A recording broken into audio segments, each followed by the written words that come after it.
ደጆች ተዘግተው ሳሉ አይሰማም። ደጆች ተዘግተው ሳሉ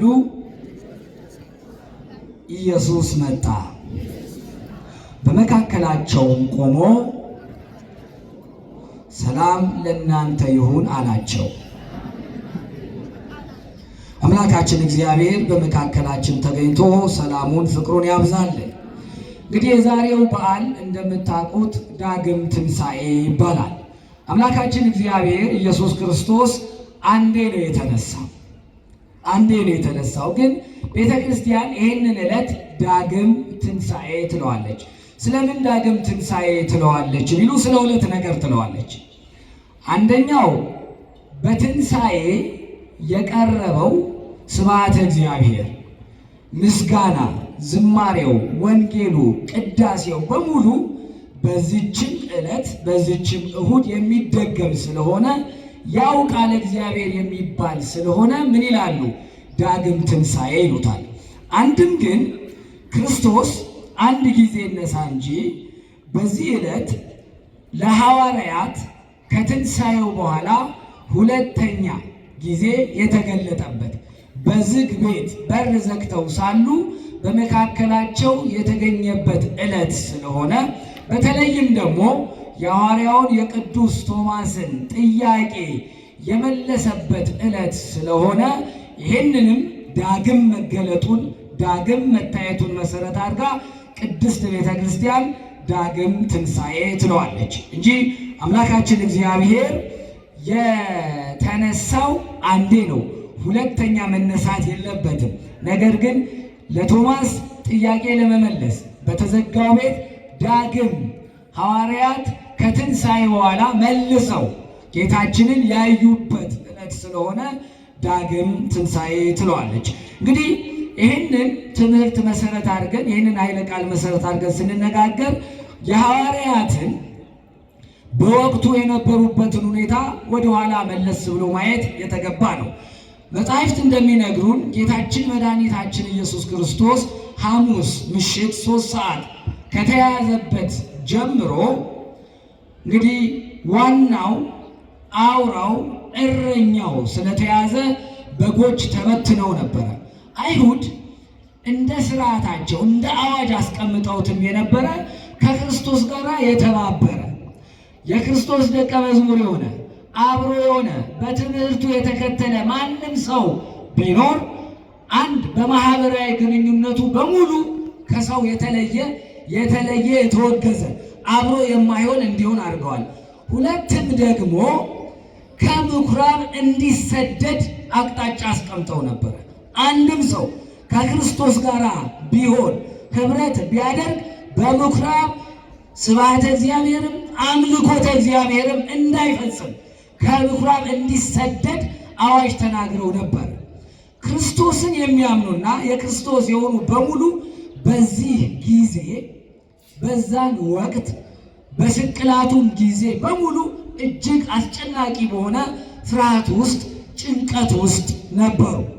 ጌታችን መድኃኒታችን ኢየሱስ ክርስቶስ ከተነሳ በኋላ ሐዋርያት በዝግ ቤት ተሰብስበው ሳለ መውጣት ፈርተው፣ ምክንያቱም ገና በመንፈስ ቅዱስ አልጸኑምና ተጋድሎን የሚቀበሉበት ጊዜ አልነበረምና የአይሁድንም ጭካኔ ያውቁ ነበርና በጭንቀት ሆነው በተዘጋ ቤት ውስጥ ነበሩ። ያኔ አምላካችን እግዚአብሔር ተነሳ። ትንሣኤው አስቀድሞ ለመላእክት ነው የተገለጸላቸው። ቀጥሎ ግን ለቅዱሳት አንስት ነው፣ ለሴቶቹ ነው፣ ለ36ቱ ነው።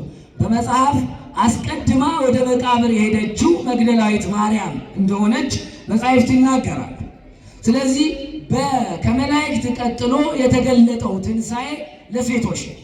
ቅዱሳት አንስት ናቸው ወደ ትንሣኤው ቦታ ወደ መቃብሩ በሌሊት ገስግሰው የሄዱት። የአይሁድን ጭካኔ ቢተባበሩ እናጠፋለን የሚለውን ሳይፈሩ ገስግሰው ወደ መቃብር የሄዱት ሴቶቹ ናቸው። ከሴቶቹ ቀጥለው ሐዋርያት ሄደዋል። እንግዲህ ትንሣኤውን አስቀድሞ ለመላእክት ከዛም ደግሞ ለቅዱሳት አንስት በኋላም ለሐዋርያት ገልጾላቸዋል።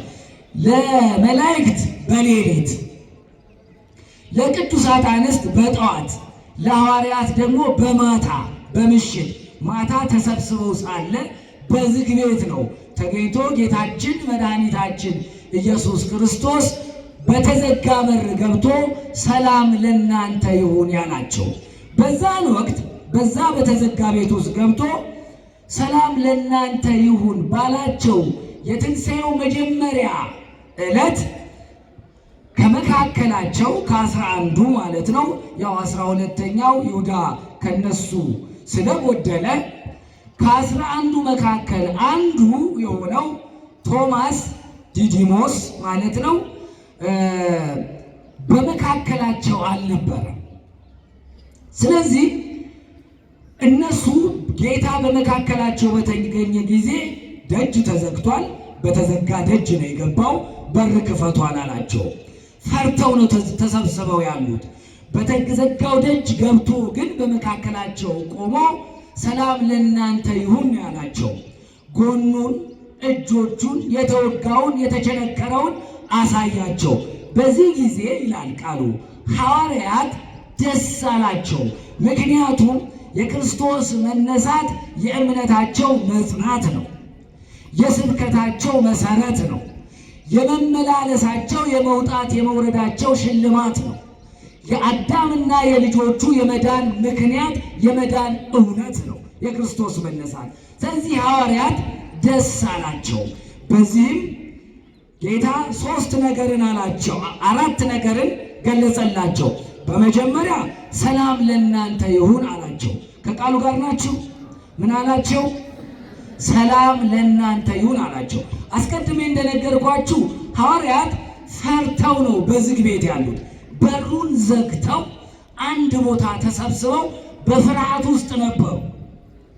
ያን ፍርሃታቸውን ሊያስወግድላቸው በመካከላቸው ተገኘና ፍርሃት የሚወገደው በሰላም ስለሆነ ሰላም ለእናንተ ይሁን አላቸው። እውነተኛ ሰላም የሚገኝበት ስለሆነ፣ ዓለም የሚሰጠው ሰላም የጊዜያዊ ሰላም ስለሆነ፣ የዘላለም ሰላም የሚሰጠው አምላካችን እግዚአብሔር አምላካችን ኢየሱስ ክርስቶስ ስለሆነ በመካከላቸው ተገኝቶ ሰላም ለእናንተ ይሁን አላቸው። ለጊዜው ለፈሩት ሐዋርያት ነው ሰላም ለእናንተ ይሁን ያላቸው። ፍጻሜው ግን ሰላም አጥቶ 5500 ዘመን በሲኦል የነበረ ሰላምን ይሻ የነበረ አዳም አለ፣ ልጆቹ አሉ። ነቢያት በመጻሕፍት እንደተናገሩት ኃይልህን፣ ክንድህን፣ ቀኝህን ላክልን አድነን ይሉ የነበረው የሰላም ማጣት በመካከላቸው ነበረ። ምን አለ ሰማያትን ቀደህ ብትወርድ እያሉ ይጮሁ ይለምኑ የነበሩ ነቢያት ቤት ነበሩ? በሲኦል ነበሩ። የእግዚአብሔር ልጆች በሲኦል ነበሩ።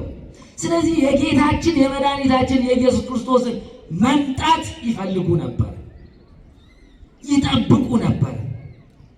ለሐዋርያት ፍርሃታቸው እንዲወገድ ሰላም ለእናንተ ይሁን ለጊዜው አላቸው።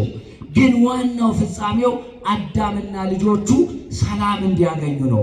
ሰላም ለእናንተ ይሁን ያላቸው አምላካችን እግዚአብሔር ሰላሙን ያብዛልን። ከዛ ምን አላቸው? ሰላም ለእናንተ ይሁን ካላቸው በኋላ ምን አላቸው? አብ እኔን እንደላከኝ ውረድ ተወለድ ብሎ በእኔም በአባቴም በመንፈስ ቅዱስን ፈቃድ እንደወረዱ ውጣ ውረድ ተብዬ በመስቀል ሞቼ እንዳዳንኳችሁ እንዲሁ እናንተም ወደ ሕዝብ ሁሉ ሂዱ፣ ወንጌልን ስበኩ፣ ውጡ፣ ውረዱ፣ ሙቱ። ወንጌል በመሞት በመስቀል ነው የሚሰበከውና እናንተም ሂዱ ሲላቸው በመካከላቸው ተገኝቶ የነገራቸው። ሌላም እፍ አለባቸው፣ መንፈስ ቅዱስን ሰጣቸው፣ ክህነትም አደረገላቸው። በምድር ያሰራችሁት በሰማይ የታሰረ ይሆናል፣ በምድር የፈታችሁት በሰማይ የተፈታ ይሆናል አለና በዛው ዕለት ክህነትንም ጭምር ሰጣቸው። እንግዲህ በዛን ወቅት ያልነበረው ማነው አልኳችሁ? ማነው ያልነበረው? ቶማስ አልነበረም። ቶማስ ማለት በግሪኩ ዲዲሞስ በአረማይኩ ቋንቋ ሁለቱም ትርጓሜው ተመሳሳይ ነው፣ መንታ ማለት ነው። ግን ቶማስን አባቶች ሲናገሩ ደፈር ያለ ነው። ሁሉም ሐዋርያት ዝግ አድርገው በቤት ተሰብስበው በነበረበት ወቅት እሱ ውጪ ነበር፣ ወጥቶ ነበር፣ በመካከላቸው አልነበረም። በኋላ ሐዋርያት ደስ ብሏቸው ጠበቁት። ምን አሉት? ጌታን እኮ አገኘ ነው፣ ጌታን አየ ነው አሉት። ጌታን አገኘ ነው፣ ጌታን አየ ነው ሲሉት ቶማስ ሶስት ነገር ነገራቸው። አላመነም፣ ተጠራጥሯል። ለዚህ ማረጋገጫ እንደሚፈልግ ነገራቸው። መጀመሪያ ምን አላቸው? የችንካሩን ምልክት በእጆቼ በዓይኖቼ ካላየው፣ ጣቴን በችንካሩ ምልክት ላይ ካላረኩ፣ ካልዳሰስኩ፣ እጆቼን በጎኑ ላይ ካላደረኩ አላምንም አላቸው። አባቶች ይህንን ነገር ሲያነሱ ቶማስ አንድም ጠንካራ ምስክርነትን አስቀድሞ ሰጣል። ለምን? እውነተኛው ክርስቶስ ምልክቱ ምን እንደሆነ አረጋግጦ ነገራቸው። ምን አላቸው? እጆቹ የተቸነከሩ፣ ጎኖቹ በጦር የተወጉ፣ ራሱ ላይ የሾህ አክሊል ያለበት፣ ለሰው ልጆች መከራን የተቀበለው ያንን ክርስቶስ ሳይ አምናለሁ አላቸው። ያንን ዳስሼ አምነዋለሁ አላቸው። ይሄንን አባቶች ምን ይላሉ? የእውነተኛው ክርስቶስ ምልክት ምን እንደሆነ ሰበከ፣ አስተማረ። ግን ደግሞ ምን አለ? ለምን አላመነም ታዲያ? እንደሚነሳ ነግሯቸዋል። ለምን አላመነም ሲሉ አንድም አመጣጡ ከሰዱቃውያን ነውና፣ ከሰዱቃውያን ነው። ሳዶቅ የተባለ አባት አላቸው መነሻ። ሰዱቃውያን በትንሣኤ ሙታን አያምኑ። ስለዚህ ያቺ ጎትታው ይላሉ አባቶች ወደኋላ አስባው ካላየው፣ ካልዳሰሱ፣ ካልነካው አላምንም አላቸው። አንድም ደግሞ ሐዋርያት ሂዱ ተብለዋል። ጌታ በዛ ዕለት ተገኝቶ ምን ብሏቸዋል? ትሄዳላችሁ፣ ትሰብካላችሁ፣ ታስተምራላችሁ፣ ትሞታላችሁ ብሏቸዋል። ከጌታው የሚበልጥ አገልጋይ የለምና ጌታ ሞቶ ወንጌልን አስተምሯል። እናንተም እየሞታችሁ እየተገረፋችሁ ታስተምራላችሁ ተብለዋል። ለሁሉም ተገልጧል፣ ታይቷቸዋል። ማን ሊቀር ነው? ቶማስ ሊቀር ነው። ቶማስ ምን ብሎ ትንሣኤን ሊሰብክ ነው? ወንድሞቼ ነገሩኝ ብሎ ሊሰብክ ነው። ስለዚህ ይሄ አይገባምና ልክ እንደ ሐዋርያት ትንሣኤውን አይቻለሁ ነበርኩ፣ በእውነት በአማን ክርስቶስ ተነስቷል ብሎ እንዲሰብክ ስለሚፈልግ ይሄንንም ምስክርነት መስጠት ስለሚሻ ምን አለ? አይቼ አረጋግጬ ነው የማምነው አላቸው። የሐዋርያው የቅዱስ ዮሐንስ ወንጌል በምዕራፍ 20 ቁጥር 26 ላይ እንዲህ የሚል ኃይለ ቃል አለ። በስምንተኛው ቀን አለ። መቼ ማለት ነው? በሚቀጥለው እሁድ፣ በዛሬዋ እሁድ ማለት ነው። በስምንተኛው ቀን ደግሞ ጌታ ቶማስ ባለበት ተገለጠ ይላል።